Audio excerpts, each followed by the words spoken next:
मुस्लिमों के घर को फूंकना, आग लगाना, उसमें लूटपाट करना जैसे जो तमाम तरीके के आरोप बहराइच हिंसा में लगे, दंगा में लगे, आखिर वो कौन भड़काना चाहता था? आखिर वो कौन से शख्स हैं जिन्होंने ये पूरी साजिश को रचा? क्या ये रैंडम हिंसा हुआ या फिर इसकी पटकथा पहले ही लिखी जा चुकी थी? जी, मेरा नाम है दिव्यांशु और आप देख रहे हैं लाइव हिंदुस्तान।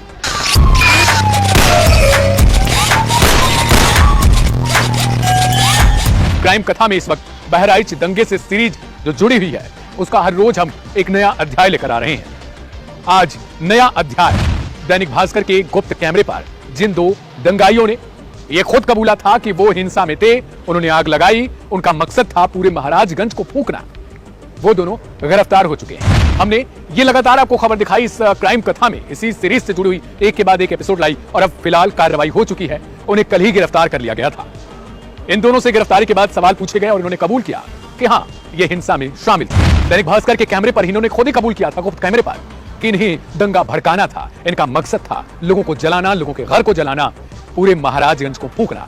यहां तक कि इन्होंने चौंकाने वाला खुलासा यह किया था कि 2 घंटे के लिए पुलिस ने हमें छूट दे रखी। अब आज एक और सच सामने आएगा।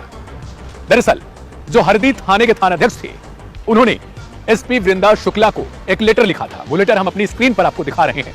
उस लेटर में साफ तौर पर उन्होंने अनुरोध किया था, तो श्रीमान पुलिस अधीक्षक जी, हमें दशहरा पर्व के दिन जो हर्षोल्लास के साथ हर साल की भांति इस साल भी मनाया जाएगा, उसके लिए अतिरिक्त पुलिस बल की जरूरत है। हमारी अनुरोध है कि आप उसको पूरा करें। लेकिन इसके बाद भी पर्याप्त पुलिस बल की तैनाती वहां पर क्यों नहीं की जाती है? क्या जो आरोप इन 2 नशेड़ियों ने, इन 2 हिंसा करने वाले युवकों ने लगाया है, वो सच है कि 2 घंटे की छूट की पहले से ही व्यवस्था की गई थी? क्या बहराइच पुलिस इस बात को मानती है? क्योंकि जो लेटर था, अगर ये लेटर मिला था तो इसके बाद भी अतिरिक्त पुलिस बल की व्यवस्था क्यों नहीं की गई? क्या यह सुनियोजित था?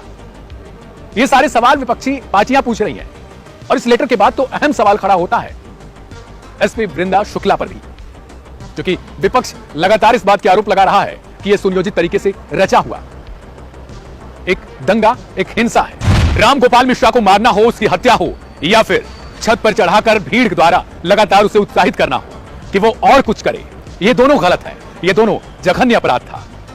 किसी की हत्या करके उसे डिफेंड करना कि मैंने सेल्फ डिफेंस में गोली चलाई थी, ये भी उतना ही गलत है जितना नीचे सड़क से उपद्रव करके किसी को किसी छत पे चढ़ाना और वहां से उसे कहना कि किसी का झंडा उतारो, हमारा लहराओ, ये भी गलत था। लेकिन सवाल इस बात का है कि जो भीड़ राम गोपाल मिश्रा को उस दिन उकसा रही थी 14 अक्टूबर को, वो भीड़ कहां गई? अब तक कुल 1300 लोगों पर तकरीबन एफआईआर की गई है। तकरीबन 50 से ज्यादा लोगों की गिरफ्तारी की भी बात सामने आई है। लेकिन अब तक बहराइच पुलिस इस बात को साबित करने में नाकाम ही है कि आखिर उस दिन हिंसा हुई कैसे। अलग अलग थ्योरियां लगातार आ रही हैं, लेकिन सवाल अब इस बात पर है कि जिन 2 आरोपियों ने, जिन्हें अब गिरफ्तार किया गया है, पुलिस ने गिरफ्तार किया, उन्होंने जो सच्चाई बताई है, क्या वही सच है?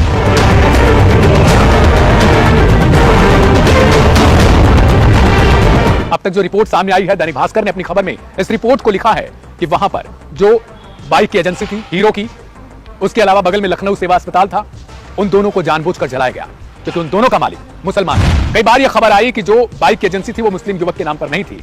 बिल्कुल ये सच है, लेकिन उस बाइक की एजेंसी में जो पैसा लगा था वो किसी मुस्लिम का लगा था। ये बात जानने के बाद इस तरीके का कदम उठाया। 20 से ज्यादा घरों में आरोप लगा कि अब तक उनको जलाया जा चुका था।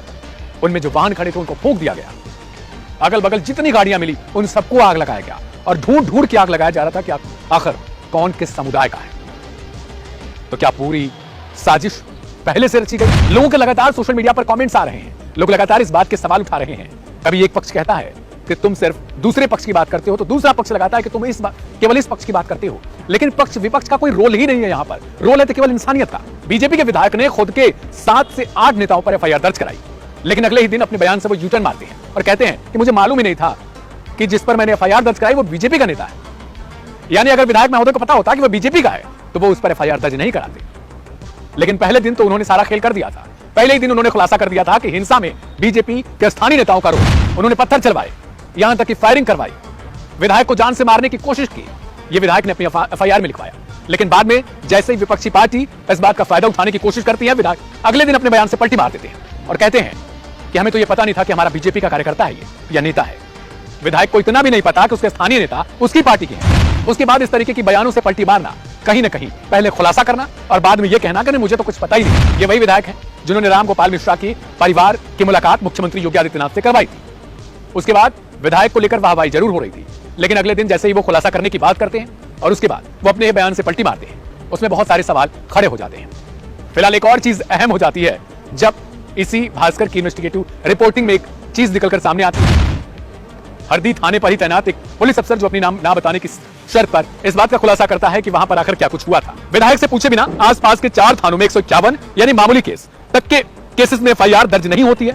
विधायक जी का पूरे जिले में होल्ड है। डीएम एसपी उनकी ही बात सुनती हैं। मुझे सूचना मिली कि रामगोपाल मिश्रा की पहले से ही अब्दुल हमीद के परिवार से टशन थी। अब्दुल का बेटा जिसने गोली मारी है वह बदमाश है। अगर दोनों में विवाद नहीं होता तो रामगोपाल सिर्फ अब्दुल के घर का ही झंडा नहीं उखाड़ता। वहां तमाम मुस्लिमों के घर हैं जिन पर झंडे लगे हुए थे।